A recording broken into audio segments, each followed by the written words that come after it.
What's going on? What's going on? What's going on? How's everybody? Happy Friday's Eve. Yes, Lord. Hey, this is Eyes on Smash Bros Radio, the only digital award-winning, woo, the only award-winning digital radio station located in Birmingham, Alabama. What's going on? Hey, if you have not done so, please like, follow, share, and subscribe. We would appreciate you. You can find us on Instagram. You can find us on TikTok. You can find us on Facebook as well as YouTube. So please like, follow, share, and subscribe. Also, we have an app. Check out our app. Also, I'm Oz. You can find me. Shoot, you can find me anyway. Hey, you can find me on Instagram, Facebook, TikTok, YouTube, as well as Twitter. So appreciate you stopping in.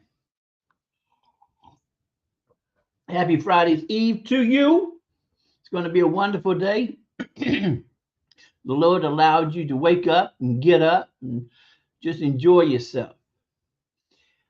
May 4th, May 4th at noon on Canvas, at Canvas on Morris.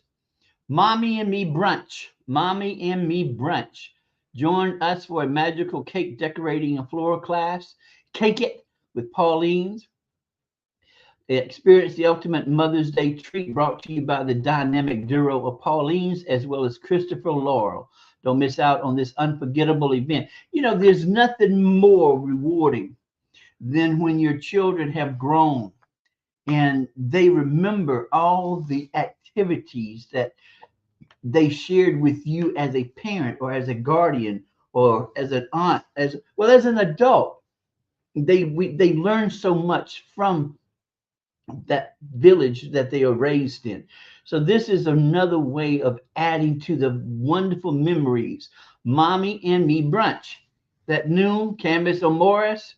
You can, You can get the tickets, reserve your spot now, and create special memories with your loved ones. Pauline'sHomemade.net for tickets. 2335 Morris Avenue, Suite 104. So please come out. Mommy and Me Brunch. We look forward to seeing you there. Also, May 18th and 19th, Barbershop Basketball Tournament 5-on-5 Youth and Adult Competition. They're going to have live DJs, entertainment, food trucks, pizza party, as well as a carnival. Kids are $10, adults are $15 for both days. Contact participating shops for tickets, trophy, and rings. For more information, call 205-200-9423, 205-200-9423. It's at 1600 14th Court West. 14th Court West. And I apologize to the shops. I would definitely get the main attraction, Barbell and Style, 1011 Honor, the shop on 78 and Leaked Up Cuts and Styles. So those are the shops. So once again, May 19th, 18th through the 19th, Barbershop Basketball Tournament 5-on-5 Youth and Adult Competition. Get in touch with one of those barbershops. Get in touch with Raymond Shine. I know him. He was a former student. But you can, for more information, call 205-200-9423. Coming up in November, OZZz is a proud sponsor of the Southern Bully Showdown #2, Part 2, November 9th to 2024 at the Bessemer Civic Center, 1130 9th Avenue Southwest. 1888 Bully Kennel presents the Southern Bully Showdown Part 2. They're going to have 4 ICBO shows. If you would like more information, get in touch with DeWine at 205-460-6435. That's 205-460-6435. Get in touch with DeWine. And again, as I've mentioned many times before, the bully nation, the bully breed gets a lot of bad rap, and that is not right. It is improper. So this is a way of coming together as a group, coming together as a community, and to network and to learn about exactly what the bully breed is all about. And you'll be surprised. So please, if you wish to be a sponsor, if you would wish to donate, if you wish to participate, if you have any other questions and all, please get in touch with DeWine. It is going to be a fantastic time. Oz is a proud sponsor of the event, and I look forward to seeing y'all out there. So please come out. Please come out. Please come out. Please come out. Also, if you have an event coming up, I would be more than happy to announce it on the show. Just get in touch with me at the look up OZZz on Facebook, O capital Z, lowercase z, or you can DM me. I'm on Facebook. So please, if you have any announcements or any events coming up, I would be more than happy to announce, to introduce your event to everyone out there. So appreciate you. Appreciate you. Appreciate you. Appreciate you. So there it is. There it is. There it is. There it is. What is going on with you? So much going on. You know, I got tired of talking about the negative stuff. So I woke up this morning and we're going to talk about positive stuff. We're going to talk about those things that's going to better us mentally, spiritually, and mentally and physically, spiritually. Because if you allow what is happening in the world to overtake you, you're going to find out that you're going to be in worse shape. And things that you can't change, you deal with. Things you can't change, you deal with. Things that you can't deal with, you change. You modify. You adapt. And sometimes we cannot foolishly put our heads in the sand and say, well, you know, I deal with what? Listen, let me tell you. Sometimes it's best to step back, take a deep breath, say, fuck this, and go about your business. Go about your business. Go about your business. Sometimes it gets overpowering, but listen, you're strong. And I've learned this one technique. When I get to the time that stress seems like it's taken, I raise my hands, arms up over my head, and I stretch real good. And if you do it right, you're going to yawn. So, but then two, inhale, hold it, exhale.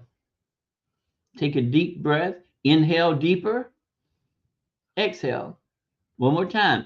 Inhale deeper, hold it, exhale. Raise your arms above your head, and you're going to be all right. Trust me. I have a problem with I have a problem when people say trust me, because I'm like, I ain't gonna trust you. So I don't know what else I don't know what else to say. Just believe it. Just believe in yourself. That's what it comes down to. Believe in yourself. Know that no matter what is brought upon, no matter what you're going through, you are going to be okay. You are going to be. Let me tell you, there are individuals out there who are in worse conditions and situations than what we are. Believe it or not. Believe it or not, there are individuals out there who are in worse condition than we are. So we're blessed. We may not see it right now, but we are blessed more than what we give ourselves credit for. We are. We're blessed. And we have to accept the fact that we are blessed. There's nothing wrong with being blessed. Because, see, we have to keep in mind that if Satan and his followers, if Satan wants his followers to be successful and to be prosperous, what makes you think that Jehovah and Yahweh and what is it? Yahweh, Allah wouldn't want his folks. So see, that's why I believe in this, the prayer of Jabez, or the song of Jabez. When you should make that a habit, you should make that a routine in your life, in your morning ritual, where you get up and you read with determination, you read with emphasis, you read with confidence. And when you pray the song or the prayer of Jabez, you ask for your blessings to be excessive, to be in abundant. You ask for your territory to be enlarged excessively, abundantly, and richly. You ask for those things. And see, and one thing we have to remember too, when we pray, when we ask for guidance, when we ask for whatever we ask for, whatever request, understand that it's done. Understand it's done. You've given it away. You've given it to you, to the superior one that you believe in, and it's done. But there's a catch to that. It's going to be done in their time, in his time, in her time, in their time. So it's done. It's done. It is. It is. You've given it away. Let me tell you, you may not know. I started this Alabama State University in 1979. I just graduated from Carver High School in Montgomery, 1978. I was working as a shift manager over at Crystal's over on Fairview in Montgomery. And anyone from Montgomery knows that Fairview Avenue, the white folks call the N Avenue. So I was working late. I was working the graveyard shift, and I was doing volunteer work over at the group homes. And the teenagers that were coming to the group home were either throwaways, runaways, or just kids with troubles. Not troubled kids, but kids with troubles. And now a throwaway is a child that the parent has remarried, and the new addition has given enough to mate him to the parent is either me or your child. And unfortunately, the parent chooses the new person and does away with the child. And then, you know, a runaway, of course, is someone who is, for whatever reason, has issues, conflicts in the home. So that was the type of environment. And 9 times out of 10, the kids would always say, "Well, you don't know what you're talking about because you're white." And in all actuality, most of it was true because I was pretty much raised in a bubble. Everything, you know, I'm spoiled. Even at 64 years old, I am proudly stating I am spoiled as of today. So, but then it hit me. I didn't go 12 years of school to handle somebody else's money. Now, Crystal was good to me. Crystal was very good to me. And so I enrolled over at State, and I moved on campus. And as usual, when it comes to me, I was only white during that time that lived on campus for 2 years. I lived on 5th floor of Men's Benson. Back then, you had Simpson Hall, and then you had Men's Benson, then you had C.J. Dunn Arena, all in that little square. And it's changed rapidly. The whole scenery has changed. And so I was in everything that I was permitted to be in. I am telling you, I was in everything. Became the first mascot. And then I think in my second year, my second year, I started having problems with my legs because I would have to lift weights. And there were certain routines that I had to learn because of being part of the cheerleading squad. But for some reason, my legs would give way. So went to the doctor, and they never could come up with anything wrong with me. It was borderline. So eventually, they came up with 3 things. It was either leukemia, multiple sclerosis, or myasthenia gravis. And they had ruled out myasthenia gravis because I didn't fit the profile. Because supposedly, I guess, those who contacted myasthenia gravis was mostly the black females or at a certain age. And of course, I was not a black, I was not a female, and I was not of that age. So woke up one morning, couldn't walk. My grandmother took me to Hamp Green.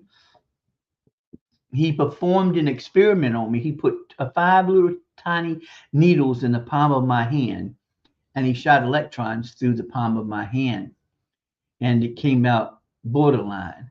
And so he put his fist in the palm of my hand and instructed me to push, and I didn't have the strength to push.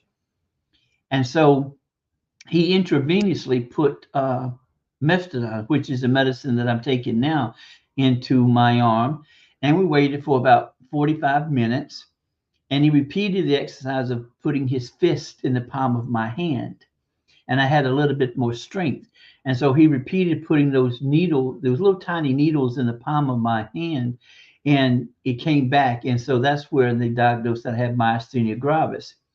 And myasthenia gravis is a neuromuscular disease. The messages are not being received. And so I'm either extremely weak, fatigued, slurry speech, droopy eyelids, difficulty in swallowing. So it's not multiple sclerosis where there is a deterioration, but there is just something that's not working properly. And so I was devastated, because here I am going into my sophomore year of college, and I have this aggressive disease. So I was given 6 weeks to a year to live.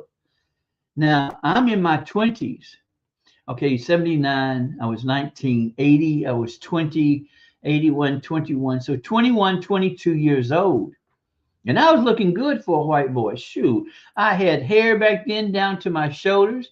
I had muscles. My roommate used to laugh at me because I used to brush my hair. When I brushed my hair after coming out of the shower, I would be fascinated that these chest muscles would move, and I would start feeling on my chest absentmindedly. And he would say, "You're a freak." I said, "What are you talking about?" He said, why are you feeling on yourself?" I said, "Shoot, man, I never had muscles before. I'm hypnotized."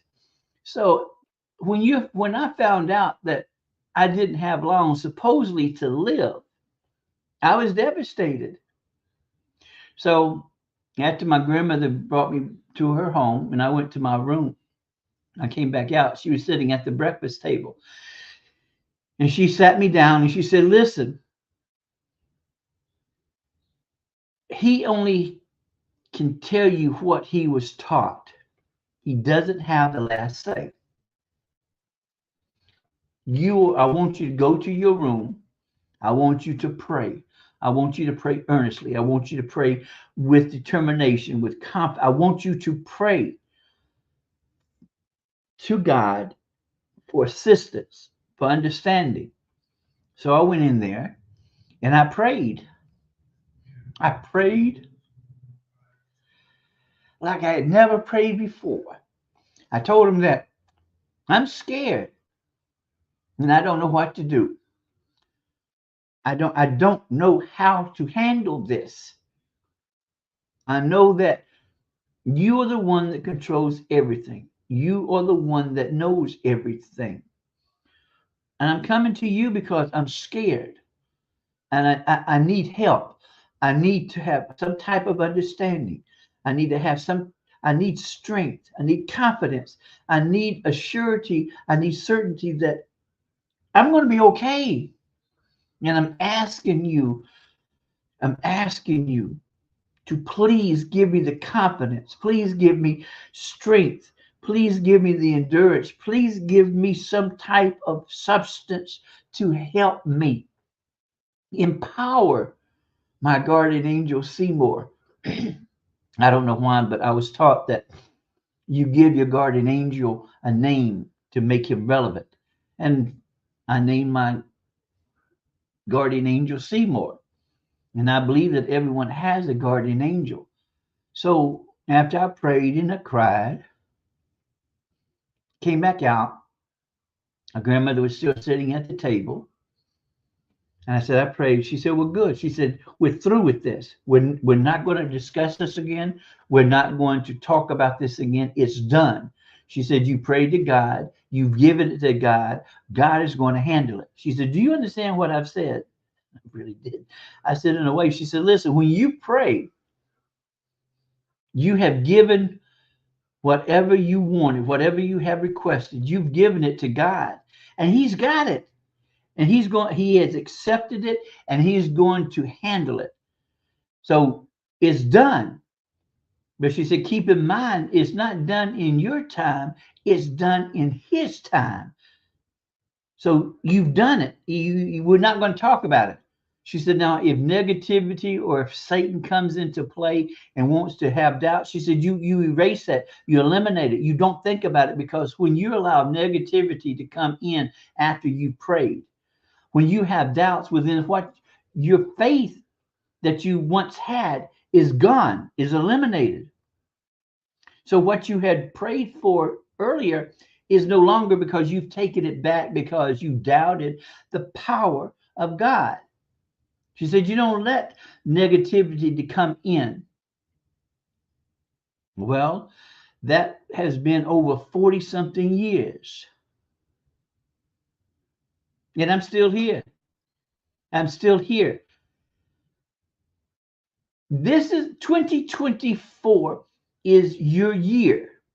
2024 is the time for you to make adjustments, for you to make commitments, for you to be determined, for you to be empowered, for you to increase your confidence, for you to believe in yourself in everything that you do. Listen, if you can dream it, you can do it. You can do it. And yes, it's scary. I'm not going to, yes, it's going to be scary because you've never been through it. You've never done it. So of course it's going to be scary to you because it's unknown. But understand, you can do it.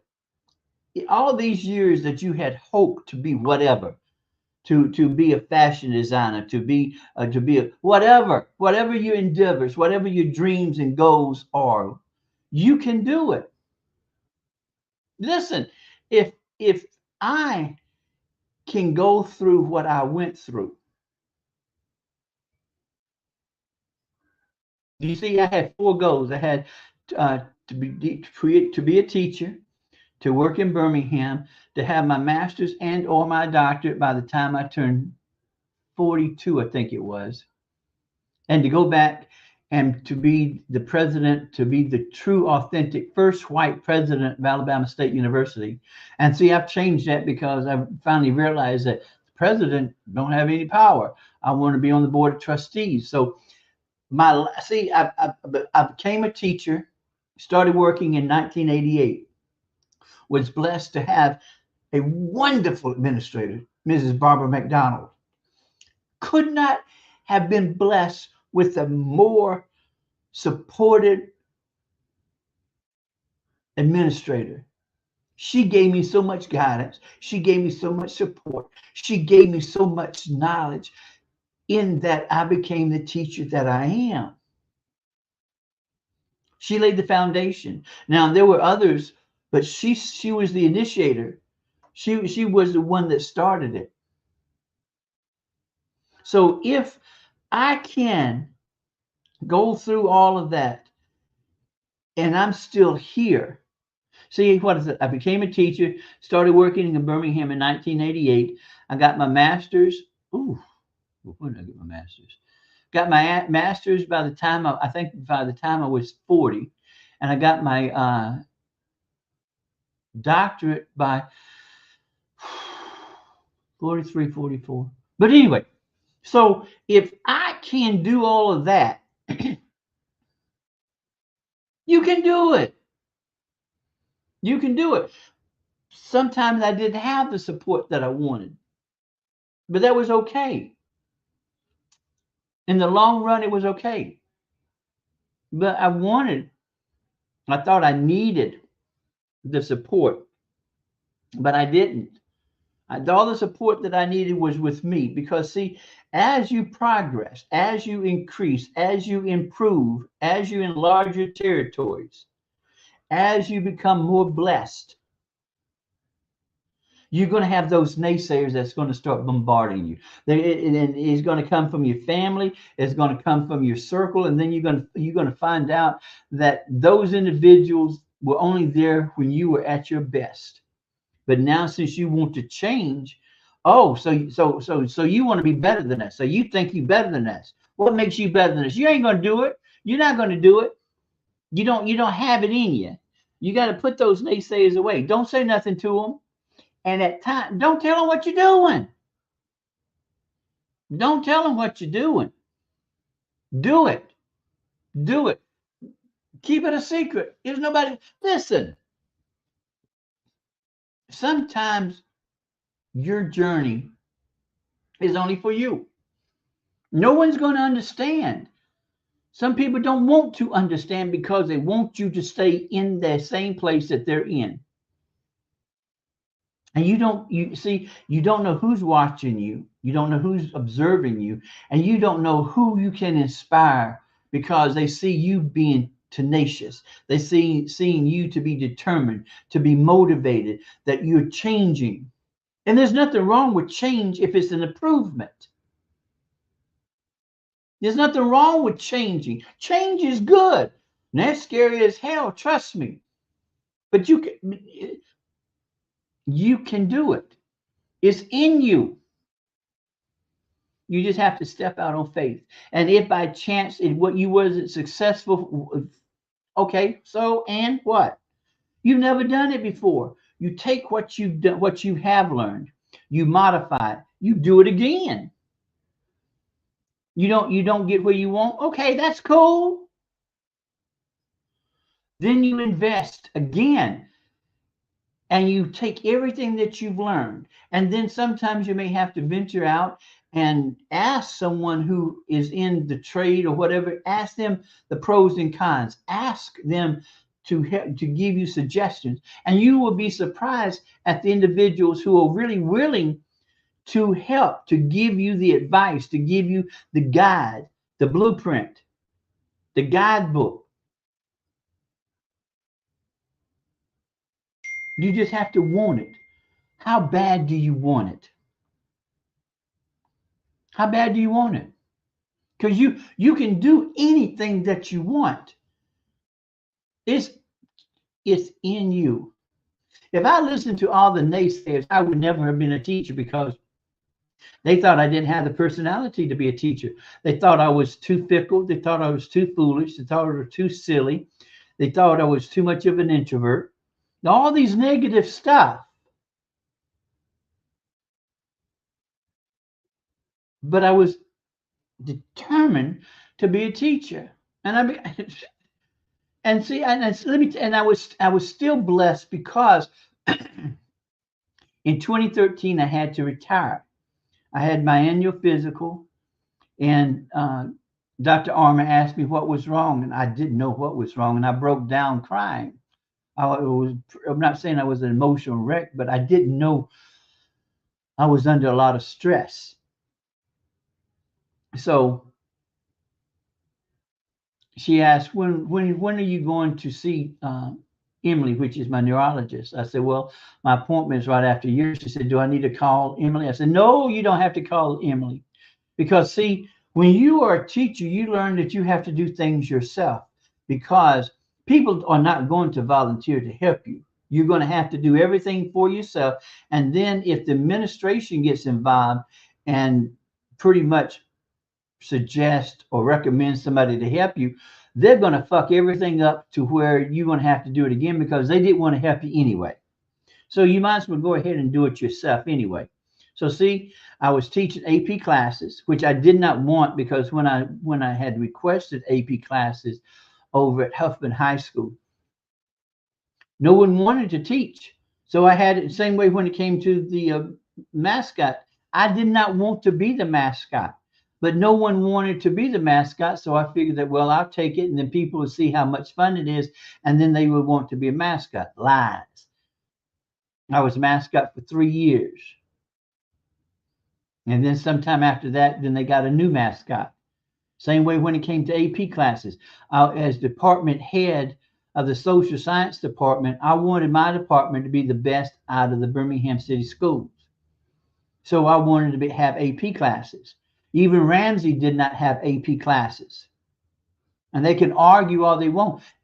Ramsey, the crime of the honors or whatever you want to, the fake school, did not have AP classes. So during that time, Huffman High School was the only high school in the Birmingham City school system that had both economics and government AP classes, as well as history classes. And my syllabus was copied from the other schools that attended the AP classes at the University of Alabama. They copied my syllabus. So you have to know what you want. You have to have that core strength, that core substance to know that fuck everybody else. This is what I want. I'm going to get it. I'm going to do it. You with me? You with me? You're not? You're not. So long. Farewell. Don't give a happy God goodbye. Because you can do it. Listen, folks, if I can do it. Let me listen. If at how old was I? Okay, I've been at this so 60, I'm a 64, 61. At 61 years old, at 61, because see, I started out doing podcasts. I was doing Roger Cheney's podcast, and then Roger became the producer of my podcast, OZZz, Listen to OZZz, and then I was on Jonathan Crumb's podcast, The Outrageous Crew. And then we were doing the Outrageous Crew, the podcast on Saturdays over at Smash Bros Radio. And that's how I met my boss, Ralph. And then out of the blue, Ralph calls me, asked me, was I ready to do a radio show? And I said, because do a radio show? Because see, I'm slow at time. So when I would go early in the mornings on the Saturdays to get everything ready for everybody to come, now Ralph has showed me how to do everything, and thank goodness he had the computer to set up so that way while he was at his residence, he was able to see exactly what I was doing. So there was numerous times I had to call Ralph, and Ralph had to show me exactly how to get everything up and running. So at 61 years old, if I can have a morning show, 61 now, 61, if I could have a morning show, what makes you think that you can't do whatever? At 61 years old, I have a morning show. Who has a morning show initially, starting out? Do you know how long it takes for an individual to get a morning show? Do you know how much it takes, how many years it takes for an individual to even have a show? So I am divinely blessed. And then on 2013, when I had to retire because I had so much stress on me, I was teaching AP classes. I was department head. I was senior advisor. I was over commencement. I was collecting money for senior dues. And then the money came up missing. The bookkeeper was never on time. And so the bookkeeper would always sometimes arrive around 3:30 in the afternoon. And because of her knowing the PIN or the code of how to get into the computer, that's how because basically she faked the hours. Because instead of putting the correct hours at 3:30, she would put in the early morning hours because she knew how to get into the computer. So she was never there for me to turn in the money. And so the principal knew that she wasn't there. And so I talked to this area superintendent, and he told me to put the money in the trunk of my car. I was not about to put that amount of money in the trunk of my car. So I put the money behind my desk in a 2-drawer filing cabinet. And I put books on top, so it was not in the open. And so it came up missing. And then I had to bring all the evidence down. So I kept a good record because the gentleman that was over finances was saying that, well, your receipts were correct because he had a list of the seniors, and I made sure that I put down how much each senior had placed, because if you didn't have the entire amount, you could partial payments. So everything was connected, everything was validated. So I was keeping records good, and then I was registering and I was receiving everything out of the proper receipt book. So see, losing that money under all that other stress, so I had to get my attorney involved. And then he asked, well, what do I want to do? I said, I just want what is mine. I don't want to sue the system. I do not want to sue the board. I just want what's mine, because during that time we had a foolish superintendent who was stupid. And so he was going to fire me. So I had to get BEA, the Birmingham Education Association, involved in it. And so all of this. So in 2013, I was given two choices: die or retire. Well, see, I didn't have time to die. That was not even part of the equation. I did not have time to die because I had too much I wanted, and I had too many people I had to aggravate. So I didn't have time to die. So Dr. Emily was saying, die or retire. And I said, well, I wanted to stay till September. She said, die or retire. I said, so can I? She said, die or retire. So see, I retired. I was approved for retirement from the Retirement Systems of Alabama, May 1st. Then a good friend of mine, who's like my adopted mom, told me, well, you need to go back and you need to file for Social Security disability. So that's what I did. I filed for Social Security disability. I was approved June 1st, which was unheard of. I have myasthenia gravis. And then I found out later that it was a rare that I was approved that quickly. And it was because Dr. Emily knew those flag words to use to describe my condition.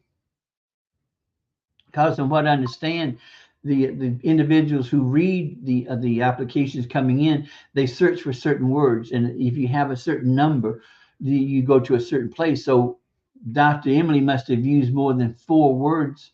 So that way I was put on the fast track. So see, because of my prayer, all the way back in the 80s, that prayer stayed with me. Do you understand that? That prayer stayed with me. And because I had a grandmother who prayed. So you can do anything that you want to do because it's in you. It's in you. If I could finish my book, it, I can witness about difficulties. I can witness about successes. I can witness about conflicts, about doubts, about being weak, about being uncertain, insecure. I can witness about that. I never allowed those liabilities to stop me from getting from what I wanted. I wasn't about to allow anyone to tell me I couldn't. I was not about to allow anyone. I don't care if you were anyone in the family. I don't care if it was my grandmother, my granddaddy, my aunts, my uncles, my mom, my daddy, my siblings, cousins. I wasn't going to allow them to dictate what I could and could not do that was going to be beneficial to me. Wasn't going to do it. Not going to allow you to do it. What I was in the past, what I allow you to do, or what I allowed you to be, whatever around me, I'm not going to allow you today because I don't want to. And if you like it, cool. If you don't, I don't care. This is what you're going to do. I'm not going to allow you to do this. Well, you used to. Okay, I used to. I'm not going to at this time. Now, if you cannot be for me, if you cannot support me, well, then do away with me, because you're not going to hurt my feelings, because this is what I want, and this is what I'm going to go after because I want it. It's mine. See, you claim it. You claim it. You confess it. You dream it. You live it. It's part of your essence. Good example, Smash Bros. Radio. I think this is the 5th year for Smash Bros. Radio.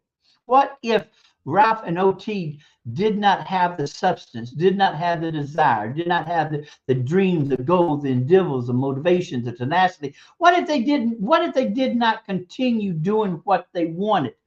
I wouldn't have a radio show. Smash Bros. Radio wouldn't be the only award-winning digital radio station in Birmingham.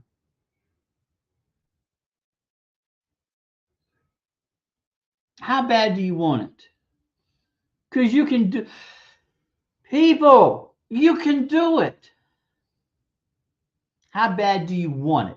And yes, you're going to have to give up something to get something. And yes, you're going to have to do a lot of crying, but the crying is not because of pity and not because of sadness. The crying is to purge your system of this stress, of this negativity. And understand, the first 5 years of your goal, your dreams and all, you're going to make modifications. There are going to be some setbacks, but that's part of learning how to do whatever. The first 5 years, you're modifying everything. You're getting everything together. You're oiling everything. You're learning everything. You're putting all your money back into whatever your goal, your dreams are. 5 years. First 2 years, okay, this needs to be changed. This needs to be. The third year, those are the changes. The fourth year, you're modifying those things that you learned the first 3 years. The fifth year, you're implementing what you have learned the first 4 years. So what you're implementing the fifth year, you're doing a little bit more tweaks. You're doing a little bit more challenging. You're doing a little bit more research. And you're still putting money back into. And understand that initially, it's going to take you at least 10 years to see, forgive me, to see some type of investment. So don't expect all of a sudden that you're going to wind up spending all this money, because all of your money, all of your finances is going back into your dream, your goals, your endeavors. So your 10th year, you've learned a lot. You finally pretty much got it, not down to a science yet, but in your 15th year, if not less, but at least in your 15th year, you have it pretty much running smoothly for now. And you're seeing some investments coming back, and that's good. And so either you put back into your company, or you put back into your dream, and then, or you set it aside for the future. So see, you can do it. Believe in yourself, and understand that if you don't have the support that you think that, or that you want, you don't need the support. It's good to have, but you don't need it. You don't need it. You can do it.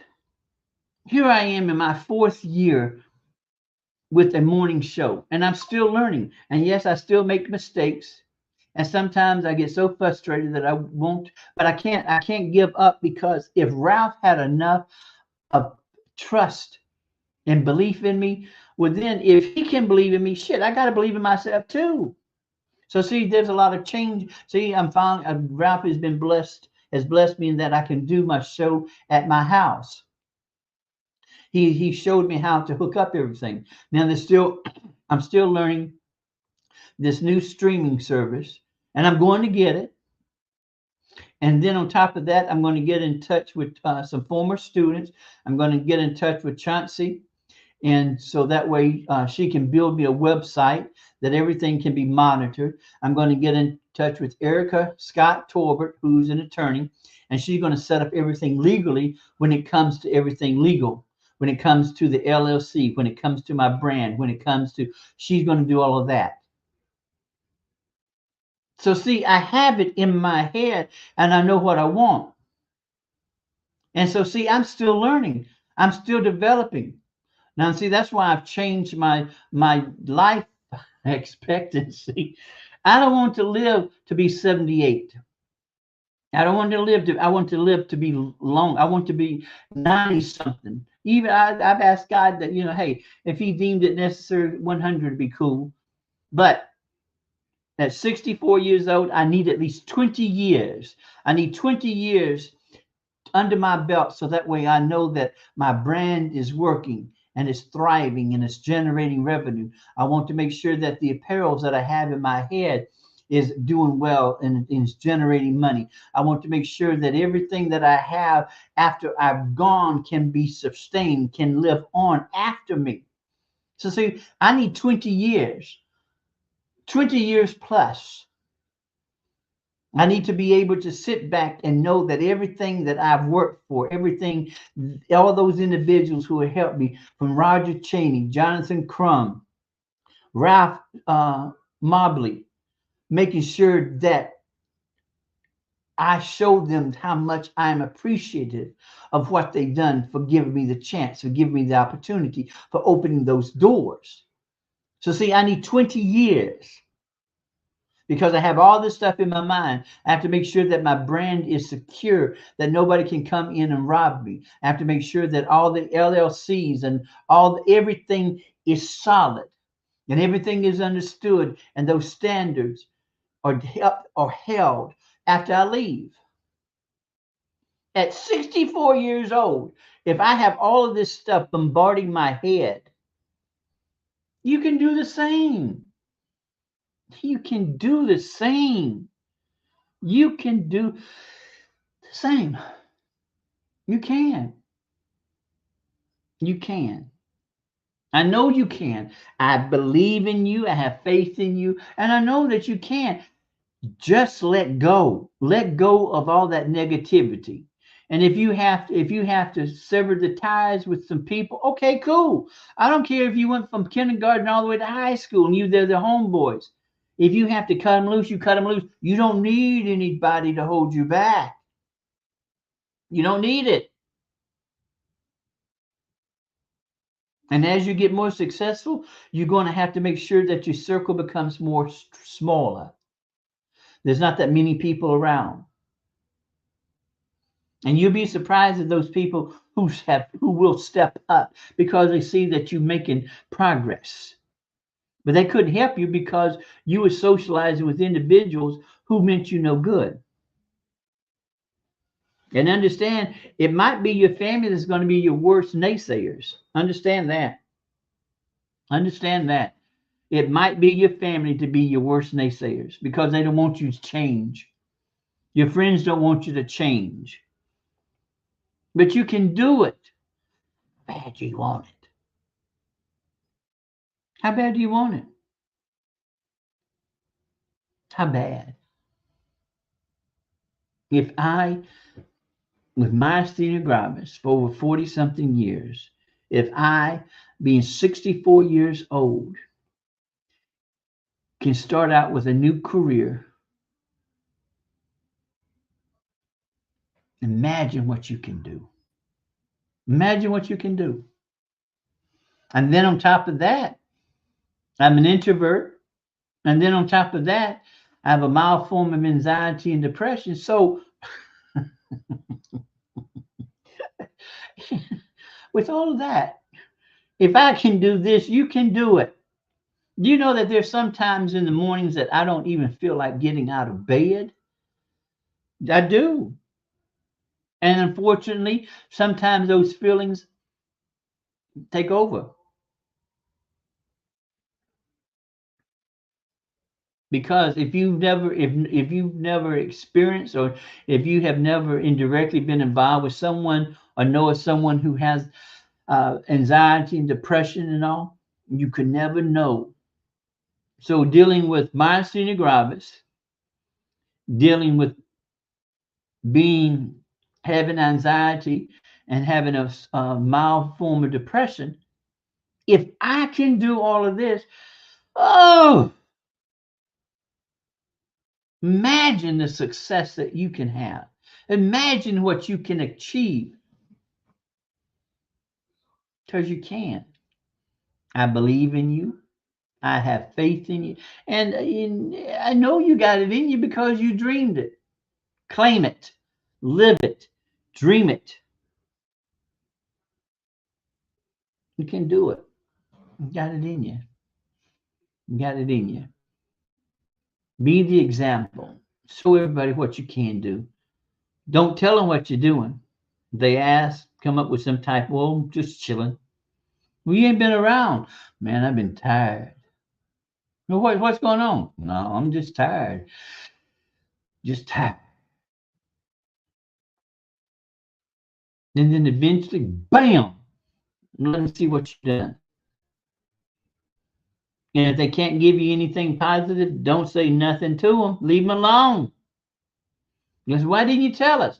Oh, I just want to keep it to myself. I want to see exactly what I can do.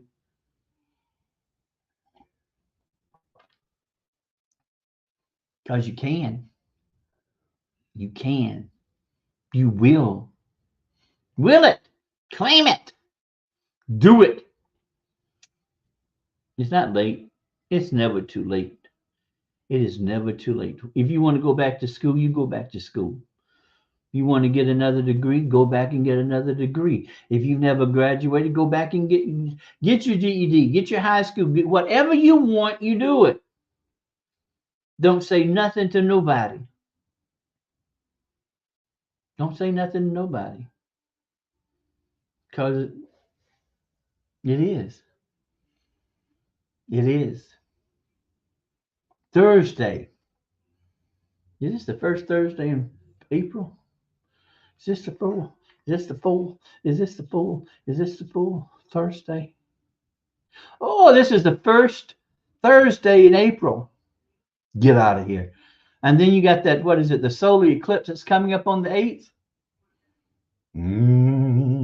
Well, but know that you can do whatever you want. You got to know your value. You have to know your worth. And you have an abundance of value. You have an abundance of worth. And you can do anything that you want. Just how bad do you want it? Pray over it.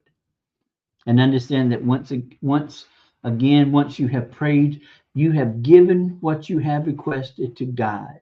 You've given it to him and you leave it alone. You don't say anything more.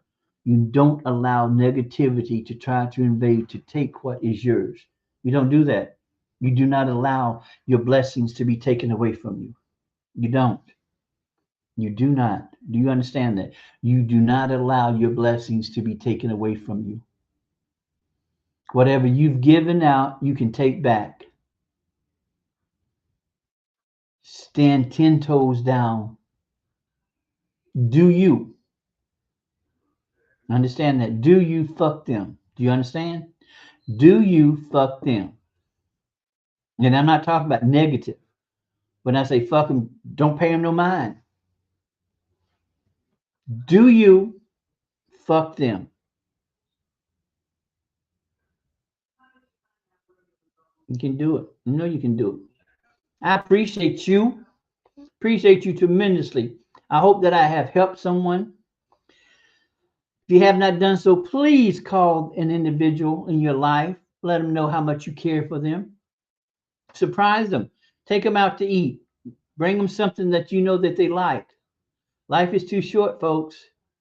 Life is too short. Life is too short. Your life is not promised to you. You can step out the door and never come back. Never go to bed mad. Never go to bed with anger in you. Stay for another day. Never leave without giving a hug and a kiss. Because you never know. If there's some type of misunderstanding going on, and each family dynamics is going to be different. Some people just, for whatever reason, cannot get along with their folks, and it's everybody's fault. You know, I haven't talked to my sister, the youngest sister, in over 30 years. Don't want any negativity because, see, I don't allow negative to come into my life. And if I know that Alicia is always going to bring negativity, I can't allow her in my life. If Tammy is always going to have that negativity, I can't have her in my life. And I haven't seen Tammy. I moved down when I retired. I moved down to Miami uh, to help my sister and brother-in-law out, and they helped me out. But I don't think I have seen them in. Haven't seen Tammy in 3 years. I think I've been up here 3 years. But each family dynamics is different. If you have that workable relationship within, try to solve whatever issues you have, or at least know that you have some type of conclusion, some type of closure. I have closure. I don't resent anything. I don't regret anything. I can't get along with Tammy or Alicia. They have too much negativity. Yet I'm not going to allow that negativity to stop my blessings. I'm not going to do it. So please try to rectify everything that you can, if you can. And if not, have some type of closure, have some type of understanding that you have tried. Make sure that those individuals who mean a lot to you, that you at least contact in the morning or sometime, at least maybe 4 or 5 times in a month, thinking about you, love you, what you need. And 9 times out of 10, they're going to say, I don't need anything. And you know they do. You know they do. You can be a little bit, if you know that they're living on a fixed income, take them some toiletries. Get an account with Amazon so that way they're always sent toiletries. If they like flowers, that you know what they like, accommodate them. Don't wait till the last minute, please. Do not last till the last minute. Know your value, know your worth, know that you control everything about you. You have the power. Claim it, dream it, live it. And most importantly, know that I love you more than I love my luggage. I'll see you Friday, tomorrow. Y'all take care. Be blessed.